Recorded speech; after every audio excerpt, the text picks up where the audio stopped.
Hi guys! Welcome dito sa The Sun Charo.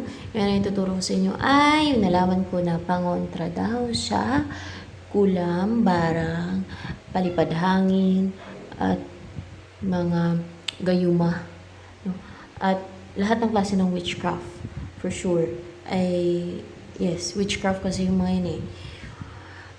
Kumuha lamang ng para hindi katabla ng mga witchcraft, mga gawaing witchcraft ng ibang tao. Kumuha lang ng bote, ganyan, no? At lagyan mo ng daw yan, para hindi katablan ng barang kulam, no? Palipad hangin at mga spells nila at mga yung gayuma. Kuha lang daw ng guys, yung mga kinakalawang na napako like this. Oh. Ayan oh, kinakalawang na pako. Ayan oh. Yung matutulis na bagay o kaya mga ganto. Oh. Basta matutulis, yan, matutulis pako. Ayan, basta pako na kinakalawang na at saka yung pwede din mga karayom at yung mabuti na basag-basag ba. Ilagay lang dito hanggang sa mga lahati. Ganyan. Ilagay hanggang sa mapuno, hanggang sa mga lahati daw to. No? Napanood ko din yan sa YouTube guys eh. Tinry ko din yan. Nag-ano din ako ng ganyan na pangontra.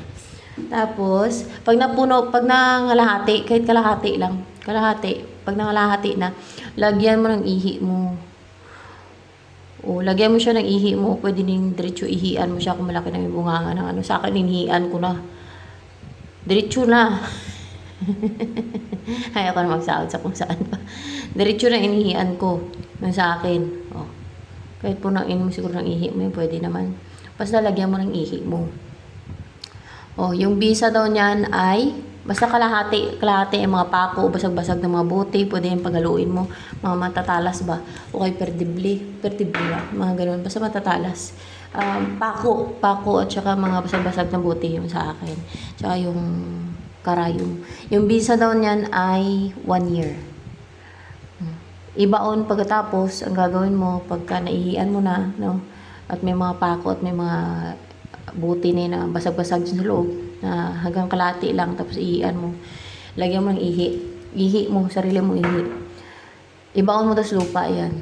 Sa bakuran mo. O kaya ay, kung wala kang bakuran, kung walang lupa sa likod ng bahay nyo, sa harap ng bahay nyo, ay maghanap ka ng lupa na bakante na hindi mahukay yan. So, ayan guys.